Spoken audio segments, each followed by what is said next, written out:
Écoute. J'ai eu de très nombreux candidats au téléphone depuis dimanche et je veux témoigner du travail fantastique qui est accompli sur le terrain par notre famille politique. Nos candidats, nos militants, nos sympathisants, mobilisés partout, sur tout le territoire, avec une détermination et une solidité d'autant plus forte qu'elle contraste avec les commentaires qui, pour certains d'entre eux dimanche soir, donnaient un peu le sentiment de faire calculer la taille des faire-part de défaites, alors que, je le dis ici, les jeux restent totalement ouverts et nous travaillons à convaincre les Français d'élire le plus grand nombre de députés UMP et Nouveau Centre possible, et je vais naturellement rentrer dans les détails dans un instant. À ce stade de la campagne, il y a plusieurs choses que je voudrais vous dire. La première, c'est que la ligne politique que nous avons définie lundi au bureau politique, qui a été adoptée à l'unanimité, est appliquée. L'ensemble des responsables qui ont pris la parole depuis lundi en ont apporté, par leurs propos publics, la démonstration. Et je le dis d'autant plus que là où certains prédisaient que notre famille politique allait connaître des troubles, des dissensions, des divisions, elle est au contraire unie, et c'est d'autant plus remarquable que nous essuyons toute la journée les pires procès d'intention nous concernant. Je rappelle que nous nous adressons à tous les Français. On ne les découpe pas, les Français, en tranches, en fonction de leur positionnement aux uns comme aux autres. Et je veux dire, en particulier, à ceux qui ont voté pour le Front National au premier tour, et je le dis avec d'autant plus de force aujourd'hui que depuis lundi, naturellement, j'ai fait de nombreuses réunions et rencontré beaucoup de mes administrés dans ma circonscription de Meaux, et que je ne suis absolument pas surpris que beaucoup de nos compatriotes aient voté pour le Front National, puisque cette élection, elle se déroule dans un contexte de crise économique majeure et d'incertitude pour l'avenir. Et voilà, tout ça a quoi pour conséquence qu'il y a beaucoup de Français qui aujourd'hui souffrent de la violence au quotidien dont ils sont les témoins ou les victimes, eux-mêmes ou leurs enfants. Qu'il y a pour beaucoup d'entre eux la peur de manquer, avec des trop petits salaires, qu'il y a aussi pour beaucoup d'entre eux l'exaspération, l'inquiétude qu'on ne puisse plus avoir assez pour payer pour la solidarité nationale, l'inquiétude aussi de voir qu'il peut y avoir deux poids, deux mesures, opposant les uns ou les autres, et enfin un sentiment diffus de perte d'identité, de perte de repères par rapport à ce qu'est aujourd'hui la société française dans sa diversité, d'où les thèmes récurrents qui ont trait à l'insécurité, qui ont trait à l'immigration et à l'intégration. Bref, tout autant de sujets qui expliquent en réalité partout, dans toute la France, que beaucoup de Françaises et de Français aient voulu exprimer cette exaspération en votant pour le Front National. Dans ce contexte, je veux le redire avec beaucoup de force, et notamment à celles et ceux qui ont voté pour le Front National au premier tour.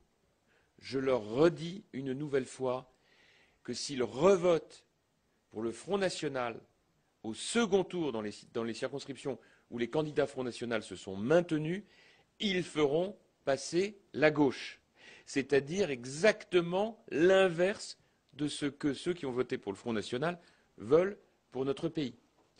On entend bien souvent des électeurs qui ont voté pour le Front National nous dire la gauche et la droite c'est pareil. Non, la gauche et la droite ça n'est pas pareil.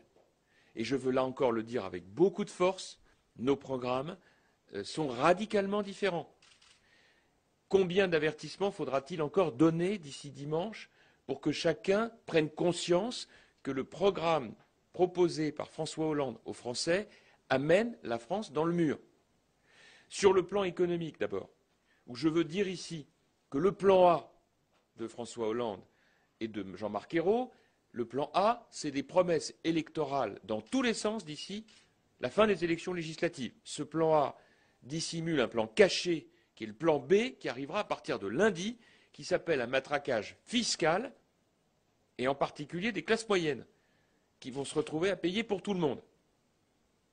Le deuxième élément, c'est que les avertissements, là encore, se multiplient sur le fait que le Parti socialiste est en train de programmer un retour au laxisme en matière de sécurité. Là encore, combien d'avertissements faudra-t-il donner? Madame Taubira annonce la suppression des tribunaux correctionnels pour mineurs délinquants multirécidivistes. Monsieur Valls annonce la mise en place de récépissés pour les contrôles d'identité. Madame Duflot relance le débat sur la dépénalisation du cannabis. Merci pour les parents qui essayent en permanence de dire à leurs enfants, ainsi que les enseignants, combien il faut à tout prix épargner à leurs enfants les ravages du cannabis. Et enfin, last but not least, Madame Taubira vient d'annoncer qu'elle allait supprimer les jurés populaires. Donc, les avertissements en matière de laxisme du Parti socialiste sur la sécurité se multiplient dans tous les sens. Je rappelle que dimanche soir, il sera trop tard si par malheur, les électeurs du Front National ne se reportent pas massivement sur les candidats de l'UMP. Donc, encore une fois, je mets les uns et les autres en garde et je lance une nouvelle fois un appel solennel aux Françaises et aux Français pour qu'ils prennent la mesure de l'importance du scrutin législatif. J'ajoute que nous sommes, nous, à l'UMP, dans une logique constructive. Je le dis d'autant plus que, au même titre que j'ai salué le fait que François Hollande se rende aux côtés de nos soldats en Afghanistan il y a quelques semaines, je dis de la même manière que je serai présent à ses côtés, et je l'ai appris également aux côtés de Nicolas Sarkozy, ce dont je me réjouis, pour la cérémonie d'hommage national à nos soldats morts pour la France en Afghanistan. Que de la même manière, j'indique de façon tout à fait constructive que nous avons un projet politique qui nous permette, si les Français le décident, de prendre nos responsabilités. Et le projet de l'UMP, il est porté par 3 valeurs. D'abord, la générosité, car nous sommes un pays qui a pour marque de fabrique d'être solidaire dans les épreuves, et les Français demandent à ce que l'on soit généreux, à condition qu'on ne soit pas dans l'assistanat. Deuxièmement, notre projet, il est adossé sur le courage en matière économique et sociale. Il y a des réformes indispensables à faire pour éviter le risque de décrochage par rapport à l'Allemagne.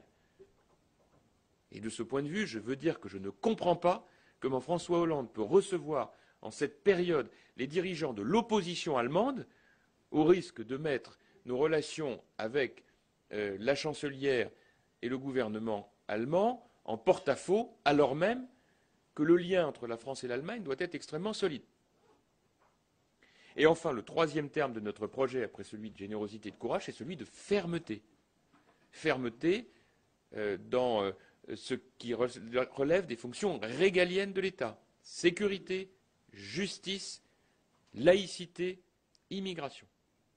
Donc, encore une fois, sur tous ces sujets, nous sommes les uns et les autres extrêmement mobilisés et c'est tout l'objet et toute l'importance de l'appel solennel que je lance aux Françaises et aux Français pour qu'ils élisent le maximum de candidats de l'UMP afin d'éviter que la gauche ayant tous les pouvoirs mette en œuvre un projet évidemment dangereux pour notre pays.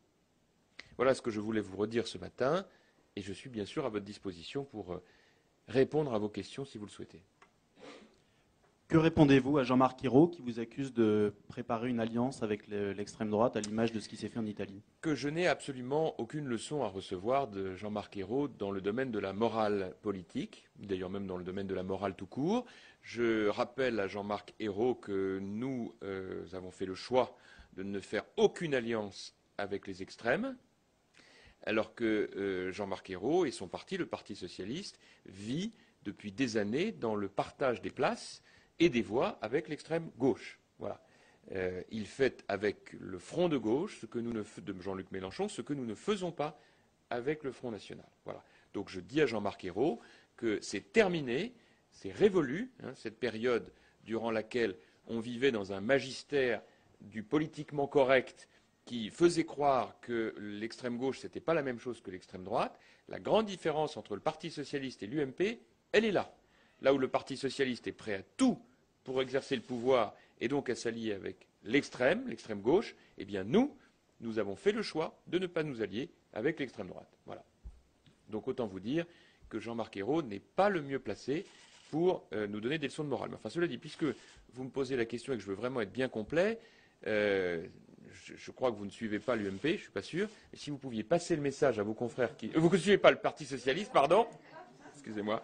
Que vous ne suivez pas le Parti Socialiste, je vous suggère, mais alors vraiment ne le prenez pas mal, de proposer à votre confrère qui suit le Parti Socialiste, lors d'un point de presse, de demander à Mme Aubry ou à M. Ayrault si eux-mêmes ne vivent pas mal le fait de s'allier avec un Jean-Luc Mélenchon qui a expliqué que Cuba n'était pas une dictature. Voilà. Et s'ils ne vivent pas mal le fait qu'on puisse, au front de gauche, préférer le drapeau rouge au drapeau tricolore et l'international à la Marseillaise. Et puis je peux vous continuer la liste. Vous connaissez les propos de l'ami de Jean-Luc Mélenchon, Mikis Theodorakis, qui a assumé clairement son antisémitisme et son antisionisme sans ciller. Voilà. Eh bien, ça ne pose aucun problème de vie quotidienne, ni à M. Ayrault, ni à Mme Aubry, ni à M. Hollande. Par contre, venir nous donner des leçons de morale, alors là, ils sont intarissables. Monsieur Copé, le gouvernement présente ce matin son projet de décret visant à encadrer le salaire des patrons d'entreprises publiques. C'est une promesse de la campagne. Que pensez-vous de cette mesure? Que c'est une promesse de la campagne, voilà, et que donc dans la catégorie on fait semblant de régler les problèmes en réduisant les salaires des dirigeants, on fait semblant de régler les problèmes, voilà. Donc c'est dans la catégorie morale ostentatoire pour dissimuler ce qui est moins moral.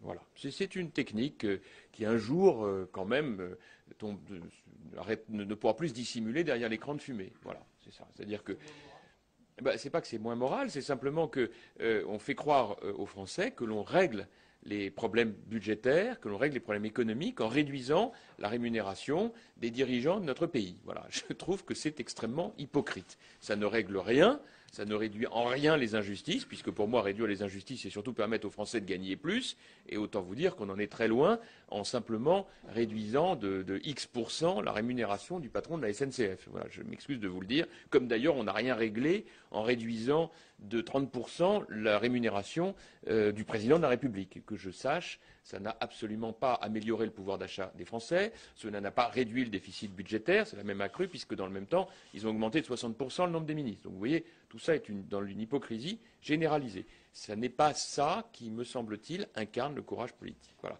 Mais puisque vous me posez la question sur l'ordre du jour du Conseil des ministres, je voulais dire en revanche que j'approuve tout à fait l'initiative qui a été prise d'une loi sur le harcèlement sexuel. Je suis moi-même très engagé sur la question des droits des femmes. Je l'ai dit à de nombreuses reprises et prouvé à de nombreuses reprises lors de la législature qui s'achève, notamment à travers un texte sur la lutte contre les violences conjugales, renforcement des pénalisations sur la lutte contre les violences conjugales qui avait été initiée par mon ami Guy Geoffroy, sur la question de la parité dans les conseils d'administration que j'avais co-signé avec mon ami Marie-Jo Zimmermann, ou bien encore l'interdiction de la burqa, dont vous savez que les socialistes avaient refusé de la voter. Donc sur cette loi sur le harcèlement sexuel, je veux dire que je suis tout à fait en soutien de ce texte et que, sous réserve bien sûr que des dispositions puissent éventuellement ne pas me paraître totalement adaptées, mais si ça n'est pas le cas, si je lis le texte et qu'il me convient,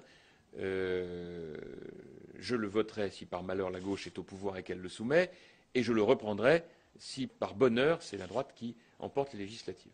Ce projet de loi devrait faire l'objet d'un consensus. C'est mon point de vue. C'est une démonstration, une nouvelle fois, de ma volonté d'être constructif. Voilà. Et je vous le dis parce que pour moi c'est très important. Chacun doit bien comprendre que la philosophie de ma famille politique n'est absolument pas d'être dans l'opposition systématique à tout ce que préconise M. Hollande.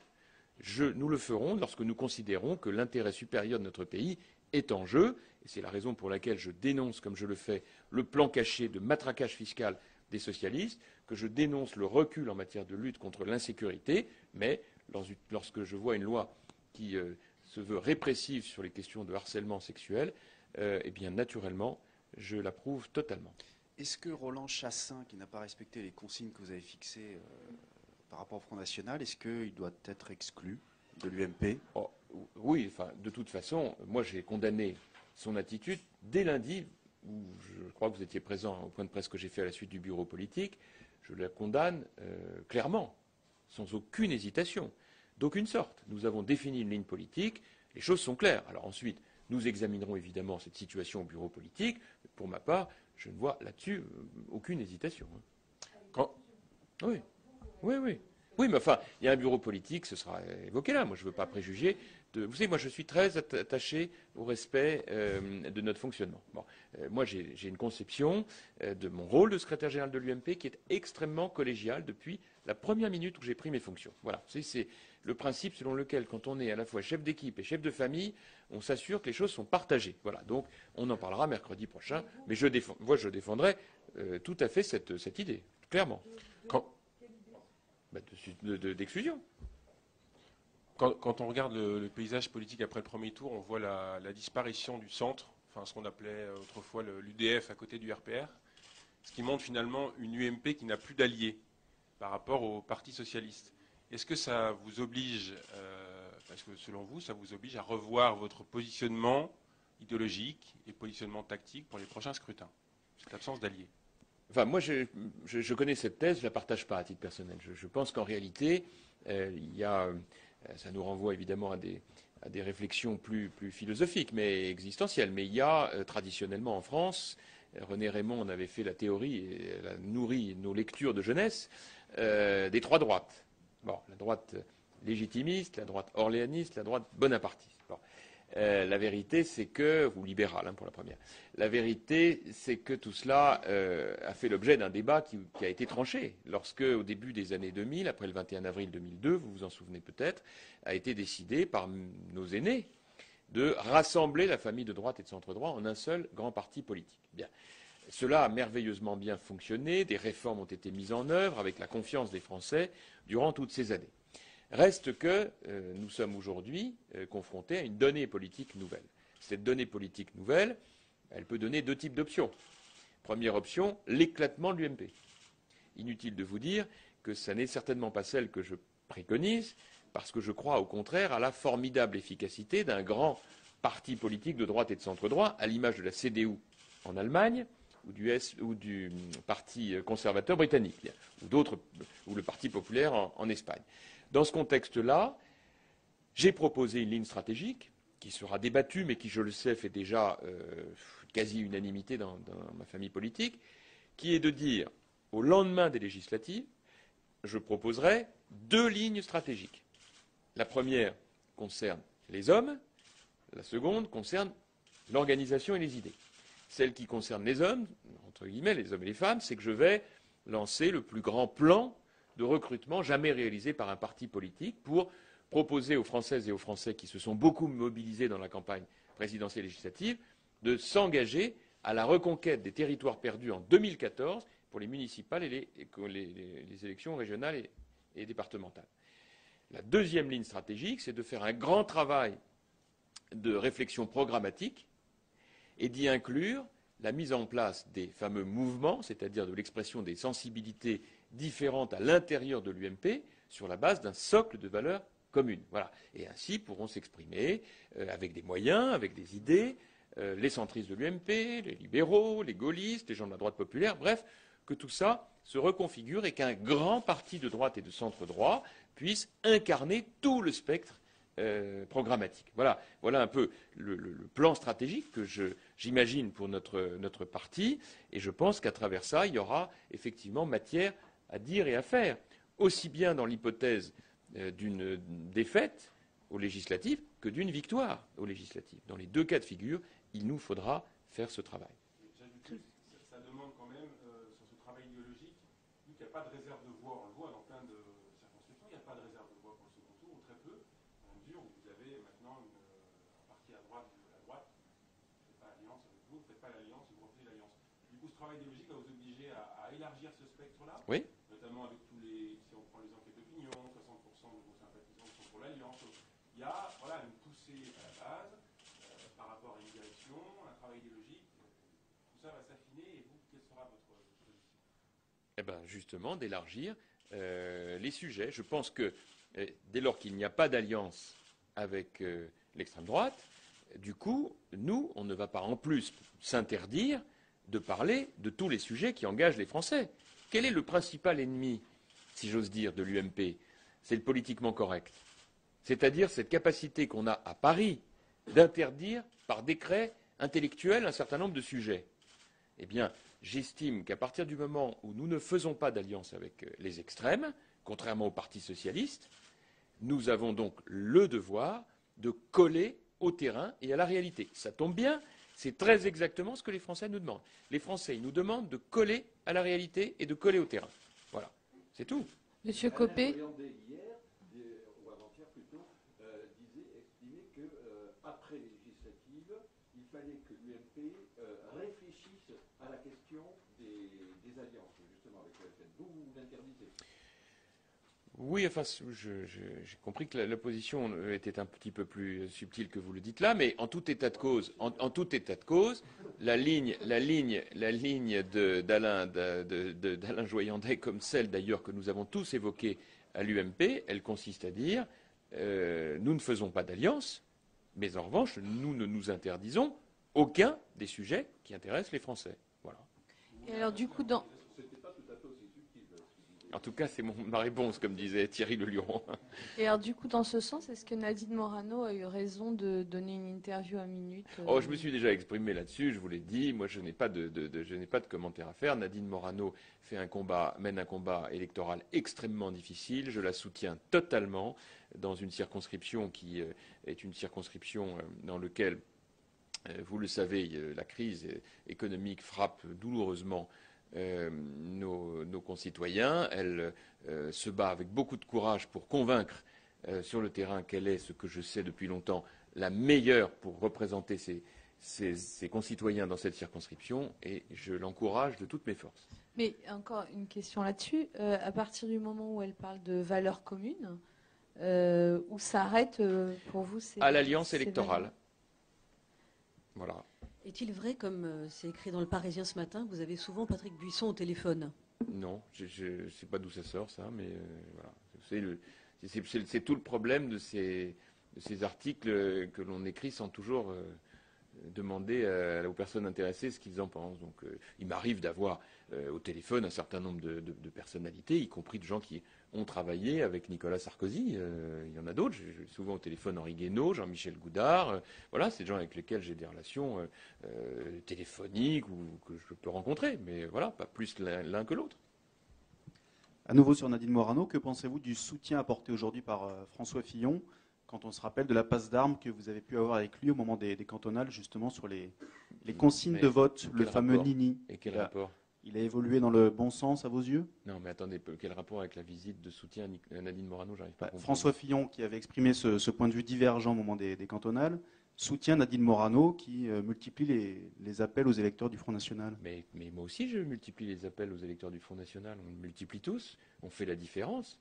Et je crois l'avoir suffisamment démontré tout au long de mes interventions depuis dimanche. Je ne cesse de m'adresser à l'ensemble des Français et de dire en particulier à ceux qui ont voté pour le Front National, attention, contrairement à ce qu'on vous raconte, la gauche et la droite, c'est pas pareil. Et si vous ne votez pas au second tour pour les candidats de l'UMP, vous ferez passer la gauche, c'est-à-dire l'inverse de ce que vous souhaitez pour notre pays. Oui, mais est-ce que vous parleriez comme elle de valeurs communes? Parce que... Moi, écoutez, encore une fois, on ne va pas le faire dans tous les... J'ai un rêve, tiens. C'est que vous posiez les mêmes questions avec le même niveau d'insistance au Parti socialiste qui s'allie avec l'extrême gauche. Et vraiment, je vous le dis, parce qu'il y a un temps pour tout, et que moi je suis très heureux de pouvoir répondre à vos questions qui sont les mêmes, parfois 10 fois de suite, j'aimerais que vous exerciez le même droit de suite, avec la même constance, le même courage intellectuel, avec le Parti socialiste qui s'allie avec l'extrême gauche. Vraiment. Donc je vous le dis, parce que oui, je sais, mais ça c'est ce qu'on me dit à chaque fois. On me dit oui, mais nous on ne suit pas le Parti socialiste. Bah écoutez, je vais mettre un curseur qui fait qu'un certain nombre de questions posées, je vais le mettre en comparaison avec le nombre de questions posées sur ce sujet par vos confrères qui suivent le Parti socialiste. Voilà. Mais Monsieur Copé, c'est important la ligne du, oui, mais la je crois ligne vous du l'avoir principal écouté. parti Bah de oui, droite. mais je suis d'accord avec vous. C'est savoir important. s'il y a des valeurs communes ou pas. Non mais attendez, c'est important et je vous ai répondu. Et je vous ai répondu. Bah écoutez, merci d'en être le porte-parole. Qu'est-ce que j'aimerais que vous fassiez le même travail à gauche? C'est extraordinaire. Hein, bon, maintenant voilà que vous allez chercher le porte-parole à des centristes pour venir étayer votre thèse. Bah dites-moi. Vraiment, mais il est grand temps que le même exercice intellectuel soit fait à gauche. Hein. Je sais qu'en France, on est toujours beaucoup plus exigeant à l'égard de la droite que à l'égard de la gauche, mais à ce point-là, c'est un monument anthologique. Donc je vous ai dit, la ligne de partage, elle est que le Parti socialiste, pour avoir tous les pouvoirs, est prêt à s'allier avec l'extrême gauche, là où l'UMP ne s'allie pas avec l'extrême droite. Enfin, je veux dire, je ne sais plus comment vous le dire. Attendez, c'est quand même inouï. Oui, j'aimerais que, si un jour vous êtes transféré au Parti socialiste, vous ayez conservé cette culture d'exigence. Hein. Je forme ce vœu pour le bien de votre profession et qu'ainsi chacun puisse être vraiment éclairé avec la même lumière. Voilà. Juste pour continuer sur ça, est-ce que l'appel aux électeurs que vous faites, aux électeurs du Front National, va jusqu'à l'appel direct téléphonique qu'a fait Philippe Bohennec dans la 4e circonscription de la Loire-Atlantique à la candidate, cette fois-ci, du Front National pour qu'elle le soutienne? Et est-ce que le bureau politique va examiner également...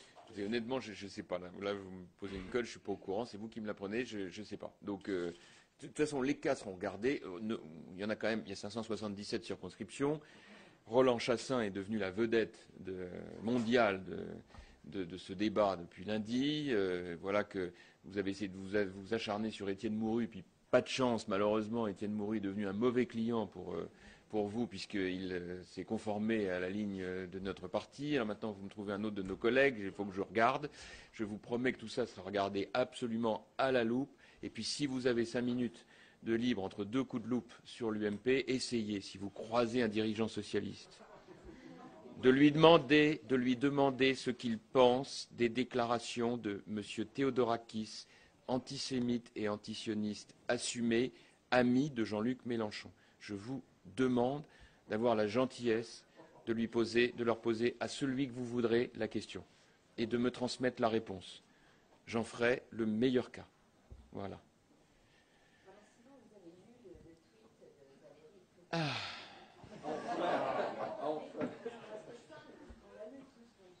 Vous l'avez tous lu, je l'ai lu aussi, je vais vous dire. Ce sujet, j'ai eu l'occasion de vous le dire hier à vos confrères, de le dire hier à vos confrères de France 2, nous met pour beaucoup d'entre nous très mal à l'aise.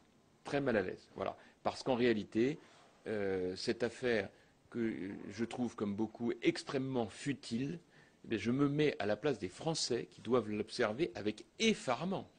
Quand vous vous rendez compte que cette campagne des législatives, qui va engager l'avenir de notre pays pour 5 ans, et pas dans n'importe quelle période de notre histoire, l'Europe est en crise majeure. Grèce, Italie, Espagne, dans une situation financière très préoccupante. France, qui aujourd'hui risque de décrocher de l'Allemagne par la seule volonté de François Hollande. Et que le seul sujet, c'est à droite, Roland Chassin, et à gauche, le tweet de la Première Dame, on se dit, mais c'est délirant, délirant. Donc, encore une fois, moi, jusqu'à la dernière seconde du scrutin de dimanche, je continuerai de lancer un appel solennel aux Français à prendre la mesure de la gravité de ce vote et de voter pour le plus grand nombre de députés UMP à l'Assemblée nationale pour empêcher l'irréparable. Et l'irréparable, permettez-moi de vous le dire, ce n'est pas l'avenir de la circonscription de La Rochelle, dont les Français, objectivement, doivent se moquer éperdument, mais plutôt de l'avenir de la France, de nos enfants et des décisions stratégiques qui devront être prises. Juste pour compléter, peut-être pour sortir par le haut sur le revenu social, vous êtes pour la définition d'un statut de la Première Dame. Dans le passé, il y a eu également d'autres problèmes, d'autres sortes. Je vais vous faire une confidence. Il paraît qu'on dit très souvent, quand on veut dire plutôt du mal de personne, on explique que j'ai toujours réponse à tout, j'ai toujours une réponse pour tous les sujets. Eh bien, je vous avoue que sur le statut de la Première Dame, je ne sais pas. Voilà. Je ne sais pas, je n'ai pas d'avis, ce n'est pas mon problème. Là, mon problème immédiat, c'est l'avenir de notre pays. Donc, je ne sais pas ce qu'il faut penser de la Première Dame, de ce qu'elle doit dire, pas dire. Non, pas un sujet institutionnel. Je vous dis, ça peut être éventuellement un sujet politique, c'est plutôt un sujet d'ailleurs people, mais ça n'est certainement pas un sujet institutionnel. Voilà, donc je crois qu'il faut remettre les choses à leur juste proportion. Les sujets institutionnels, c'est quel pouvoir pour le président de la République dans une période de crise qui nous propose un projet politique complètement déconnecté de la réalité de l'Europe et du monde. Voilà, ça me paraît être institutionnel.